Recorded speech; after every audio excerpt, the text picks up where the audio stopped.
நீதிமன்ற அவமதிப்பு வழக்கில் சம்மந்தப்பட்ட அதிகாரிகளை கூப்பிட்டுருக்காங்க. சம்மந்தப்பட்ட அதிகாரிகள் வரலை.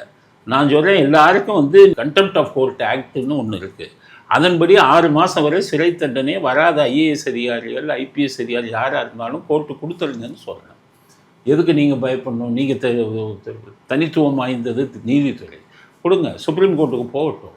போய் ஒரு 3-4 ஆஃபீஸருங்களை கண்டெம்ப்ட் ஆஃப் கோர்ட்டில் ஜெயிலுக்கு அனுப்புனா தான் நீங்கள் ஆஃபீஸருங்க எப்படின்னா அவங்களுக்கு நிரந்தரம் பணி, ரிட்டையர் ஆகிறவரை அவங்க சர்வீஸில் இருக்க போகிறவங்க.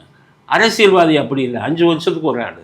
நீங்கள் அரசியல்வாதி, இன்றைக்கி இருக்கிற அரசியல்வாதிக்கு பயந்துக்கிட்டு நீதித்துறையை நீங்கள் அவமதிச்சிங்கன்னா ஜெயிலு உங்களுக்கு கொடுக்கணுங்கிறது காலத்தின் கட்டாயம், சட்டமும் அதை தான் சொல்லுது. அதனால் இப்போ நீதியரசர் என்ன பண்ணுவாருன்னா 4 ஐஏஎஸ் ஆஃபீஸர்களுக்கும் ஐபிஎஸ் ஆஃபீஸர்களுக்கும் கண்டெம்ப்ட் ஆஃப் கொடுத்தா 6 மாதம் சிறை தண்டனைன்னு கொடுக்கணும். கொடுத்ததுக்கப்புறம் அவங்க சுப்ரீம் கோர்ட்டுக்கு போய் இது பண்ணாங்கன்னா 4 பேரும் ஜெயிலுக்கு போகட்டும்.